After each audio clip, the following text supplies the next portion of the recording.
अगर आप लोग भी अब तक बाजार में मिलने वाले पिज़्ज़ा को ही खाते हैं तो एक बार घर पर इस सूजी से बनने वाले हेल्दी पिज़्ज़ा की रेसिपी को ज़रूर बनाकर ट्राई कीजिए, जो कि बहुत ही ज़्यादा टेस्टी बनकर तैयार होता है। आप इसे बहुत ही कम टाइम में बनाकर तैयार कर सकते हैं। इस पिज़्ज़ा को बनाने के लिए मैंने एक बाउल में 1 कटोरी के करीब सूजी ली है। अब हमने इसमें 1 छोटे चम्मच नमक डाला है। नमक डालने के बाद अब हम इसे मिक्स कर लेंगे। ये देखिए, नमक को बिल्कुल अच्छे से हमने मिक्स कर लिया। अब हमने बिल्कुल गर्म पानी लिया है और थोड़ा थोड़ा पानी डालकर सूजी के साथ इसे मिक्स कर लेंगे। ज़्यादा पानी एक साथ हमें इसमें नहीं डालना, सिर्फ आधा ग्लास पानी का ही हमें इसका डो लगाने में यूज़ होगा। हमने थोड़ा थोड़ा करके आधा ग्लास के करीब इसमें पानी डाल दिया। पानी डालने के बाद इसे सिर्फ हम ऐसे ही ढक कर रख देंगे।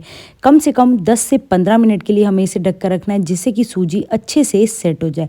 10 से 15 मिनट बाद ये देखिए, सूजी बिल्कुल अच्छे से फूल चुकी है।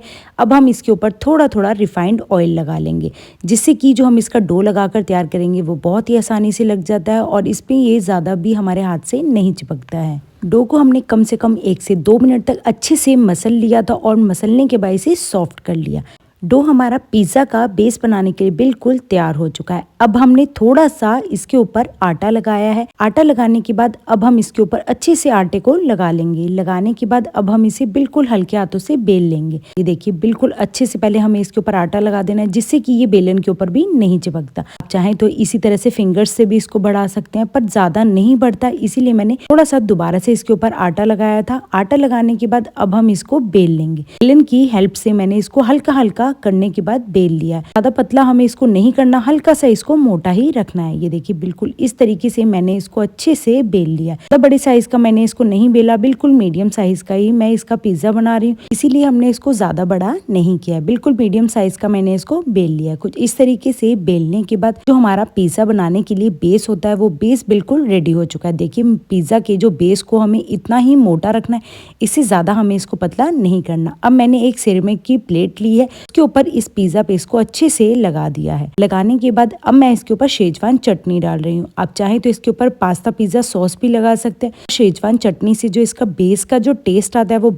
बहुत ही ज़्यादा अच्छा आता है। शेजवान चटनी लगाने के बाद इसको हमने पूरे पिज़्ज़ा बेस के ऊपर लगा दिया। अब मेरे पास चीज़ स्लाइस थे, तो मैं इसको पिज़्ज़ा बेस के ऊपर अच्छे से लगा दूंगी। अगर आपके पास मोज़रेला चीज़ है तो आप उसका भी इसमें यूज़ कर सकते हैं। चीज़ स्लाइस को रखने के बाद अब हम इसके ऊपर प्याज, टमाटर, शिमला मिर्च और इसके साथ ही मैंने कॉर्न्स को भी इसके ऊपर रख दिया। अब जिस भी तरह से पिज़्ज़ा को डेकोरेट करना चाहते हैं, उसी तरह से आप इसको सजा कर तैयार कर सकते हैं। इसके साथ ही मैंने इसके ऊपर कॉर्न्स को भी रख दिया। कॉर्न्स को रखने के बाद अब हम इसके ऊपर 1 चम्मच के करीब चिली फ्लेक्स, 1 चम्मच ऑरिगेनो और 1 चम्मच ही मिक्स हर्ब्स को डाल देंगे। सभी चीजों को डालने के बाद अब हम इसके ऊपर दोबारा से चीज स्लाइस को रख देंगे। ये देखिए, पूरे अच्छे से हमने इसके ऊपर चीज स्लाइस को रख दिया। अब मैं इस पिज्जा को एयर फ्रायर में बनाकर तैयार कर रही हूँ। अगर आपके पास एयर फ्रायर नहीं है तो आप इसको कढ़ाई के या तवे के ऊपर भी रखकर बनाकर तैयार कर सकते हैं। अब जो हमने पिज्जा बनाकर तैयार किया, उसे हमने एयर फ्रायर में रख दिया। एयर फ्रायर में मैंने 180 डिग्री का टेम्परेचर सेट करने के बाद इसे कम से कम 18 मिनट के लिए सेट करके रख दिया था, जिससे कि अपने आप ही बनकर तैयार हो जाता है। ये देखिए, 18 से 20 मिनट का इसमें टाइम दिखा रहा था और इतने ही टाइम में ये जो पिज्जा है ये बिल्कुल बनकर तैयार हो जाएगा।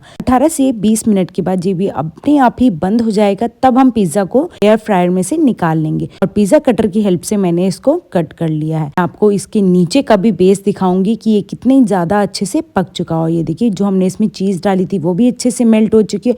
पिज्जा भी जो है वो हमारा बिल्कुल अच्छे से बनकर तैयार होता है। अगर आप पिज्जा को नॉर्मल घर के तवे पर भी बनाकर तैयार करेंगे तो ये 5 से 6 मिनट में बिल्कुल बनकर तैयार हो जाएगा। तो आप भी इसे जरूर बनाकर ट्राई कीजिए और वीडियो पसंद आए लाइक शेयर सब्सक्राइब करें।